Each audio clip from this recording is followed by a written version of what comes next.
Hello dear students, welcome in Bhalla की science and study. आज मैं आपको आकलन कार्यपत्रक 5 करवाने जा रहा हूँ।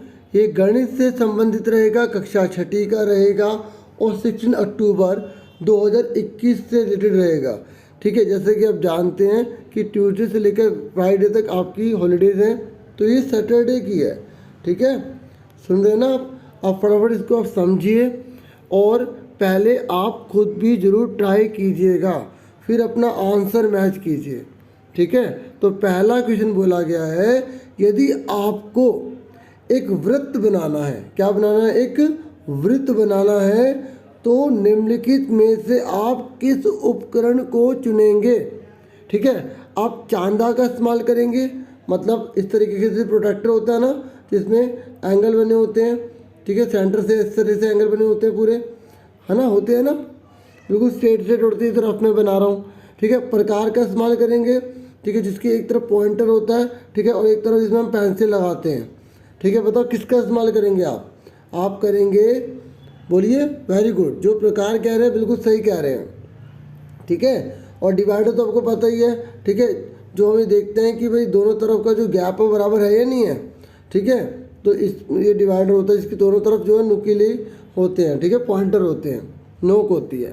तो पहले वाले का आंसर क्या है, प्रकार। ठीक है, तो सेकंड पूछा गया है, यदि तुमने एक 3.5 या 3.5 सेंटीमीटर का वृत्त बनाया और तुम्हारे मित्र ने 5.3 यानी कि 5.3 सेंटीमीटर का वृत्त बनाया, तो तुम्हारा वृत्त बड़ा है, तुम्हारे मित्र का वृत्त बड़ा है, या दोनों के वृत्त बराबर है, या इनमें से कोई नहीं। देखिए, आपने 3.5 का बनाया, आपके मित्र ने 5.3 का बनाया, तो आप इजीली बता सकते हैं कि आपके मित्र का जो है वृत्त बड़ा है ना बड़ा। तो इसका मतलब इसका जो आंसर है, इसका भी जो आंसर है वो क्या है, सी है। पहले वाले का भी सी, दूसरे वाले का भी सी। ठीक है, ये मुझे पूरी उम्मीद है आप सबका सही होगा। अब नेक्स्ट है, ये कह रहा है यदि, सोचिएगा पहले फिर आंसर दीजिएगा, वीडियो रोक के आप आंसर अपने सोच सकते हैं क्या है। यदि बिंदु ए और बिंदु बी किसी पेपर पर दर्शाए गए हैं, देखो एक पेपर है, एक बिंदु ये दिखाया गया, एक बिंदु ये दिखाया गया। ये कह रहे तो इन दोनों बिंदुओं से कितनी रेखाएं गुजर सकती हैं, बताओ इन दोनों बिंदु से कितनी रेखाएं गुजर सकती हैं। देखिए, इन दोनों बिंदुओं से केवल एक रेखा खींची जा सकती है। अगर मान लो ये मैंने बिंदु बनाया, ये बिंदु बनाया, तो इसको रेखा बोलोगे नहीं ना, रेखा तो बिल्कुल सीधी होती है। तो इसलिए याद रखना, दो बिंदुओं से केवल एक ही रेखा खींची जा सकती है, केवल एक। और अगर यहाँ पूछा होता है ना एक बिंदु से कितनी, तो बहुत सारी। देखो यहाँ पर बिंदु दे रखा है ना ए और बी, तो अब आप इसको जब मिलाएंगे, क्योंकि दोनों से रेखा गुजर कर जानी चाहिए, तो केवल एक ही रेखा बनेगी। ठीक है, कितनी रेखा बनेगी बच्चों, एक ही रेखा बनेगी। ठीक है, समझ में आ गया आप सबको, क्लियर हो गया। अब यहाँ तो मैं रफ में तो थोड़ा टेढ़ा मेढ़ा हो रहा है, लेकिन आपको बिल्कुल सीधी बनानी है। ठीक है, यहाँ पर जो ए और बी है ना, इसकी बिल्कुल सीधी एक रेखा बना देंगे। ठीक है, सुन लिया मेरी बात। तो इसका आंसर क्या है, 1। ठीक है, नेक्स्ट है, दिए गए वृत्त में बिंदु P, ये जो P है ना, ये बिंदु कहाँ पर है, जल्दी बताइए। वृत्त के अंदर है, वृत्त के ऊपर है, वृत्त के बाहर है, या इनमें से कोई भी नहीं, जल्दी बताइए। वेरी गुड, जो बच्चे वृत्त के अंदर कह रहे हैं, एक्सीलेंट बच्चों, शाबाश। ठीक है, इसी में ही मजा है अगर आप अपने आप सोच के आंसर बता रहे हैं तो। ठीक है, अब आप 5वां क्वेश्चन देखिए, ये कह रहा है एक सेट स्क्वायर में कितने लंब होते हैं। ठीक है, तो सेट स्क्वायर आपने देखा है ना, मैं आपको एक बार पिक्चर दिखाता हूँ। देखिए, ये और ये दोनों के दोनों सेट स्क्वायर हैं। ओके, तो ये लाइन और ये लाइन जा रही है।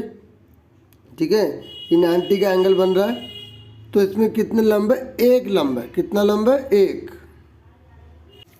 ठीक है, तो ये हमारा आंसर आ गया 1। अब आगे देखते हैं। अब आपसे नेक्स्ट क्वेश्चन पूछ रहा है, यदि तुम एक दरवाजे पर एक बिंदु का निशान लगाते हो, जैसे मान लो ये दरवाज़ा है, इस पर हमने बिंदु का निशान लगा दिया। तो इस बिंदु से दरवाजे के आधार पर कितने लंब बना पाओगे। ठीक है, जैसे ये दरवाजे का आधार है ना, आप देखिए आधार है, तो इस बिंदु से इस पर कितने लंब बना सकते हो।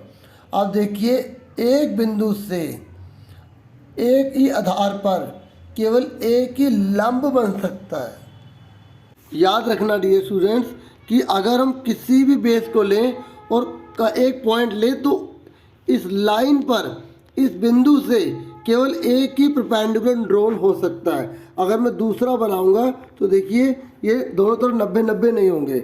आपको पता ना परपेंडिकुलर किसे कहते हैं, लंब किसे कहते हैं, जिसमें इधर और इधर दोनों तरफ 90-90 के एंगल बने।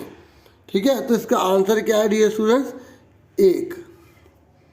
ओके, अब हमें 7वां क्वेश्चन दिया गया है, यदि तुम किसी रेखा का लंब समद्विभाजक खींचते हो तो तुम किस उपकरण का प्रयोग करोगे। देखिए मैंने आपको अच्छे से समझाया था कि लंब समद्विभाजक कैसे खींचा जाता है। सबसे पहले एक लाइन ली जाती है, फिर इसको केंद्र मानकर ऊपर और एक नीचे चाप लगाते हैं प्रकार से, फिर इसको केंद्र मानकर ऊपर और नीचे चाप लगाते हैं, और जो प्रकार खोलनी होती है वो आधे से ज़्यादा खोलनी होती है। जैसे आधा ये है 5, मान लो 10 है पूरा 5, तो आगे आपको 6 तक खोलनी पड़ेगी। रेखाखंड 6 माप सकते हैं, नहीं तो आप आधे से ज़्यादा ले लें यहाँ तक। ठीक है, तो ऊपर नीचे चाप लगाएंगे तो फिर इस तरीके से ये लाइन आ जाएगी। तो ये पूरे की पूरे इसको 2 इक्वल पार्ट में डिवाइड कर देंगे। मतलब अगर पूरी लाइन 10 है तो जो बाइसेक्ट होकर आंसर आएगी ना, तो ये दोनों को बराबर कर देगी, 5-5 कर देगी। तो ये कह रहा है अगर हमें लंब समद्विभाजक खींचना है तो किस उपकरण का प्रयोग करना पड़ेगा, स्केल तथा प्रकार का। ठीक है, नेक्स्ट है एक्स-वाई कहती है मैं एक रेखाखंड हूँ। बच्चों जब रेखाखंड कई लाइन कही जाती है तो उसको कैसे दिखाते हैं, उसको किस तरीके दिखाएंगे, तो बी आंसर है इसका। ठीक है, इस तरीके से दिखाते हैं। उसके बाद ये कह रहा है एक बिंदु को केंद्र मानकर, मान लो हमने इस बिंदु लिया, इसको केंद्र माना, उससे कितने वृत्त खींच जा सकते हैं। देखो हमने करा था ना, एक ही केंद्र में 2 वृत्त बनाए थे ना हमने, एक 3 का एक 5 का, पहले हमने थोड़ा टाइम पहले वर्कशीट करी थी। तो ये पूछ रहा है कि केंद्र मानकर कितने वृत्त खींचे जा सकते हैं। तो बच्चों केंद्र मानकर बहुत सारे वृत्त खींचे जा सकते हैं, जैसे कोई 3 का, कोई 5 का, कोई 7 का, कोई 11 का, कोई 15 का, 16 का, कितने मर्जी बना सकते हैं।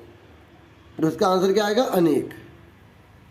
ठीक है, उसके बाद निम्न में से कौन वृत्त का उदाहरण है।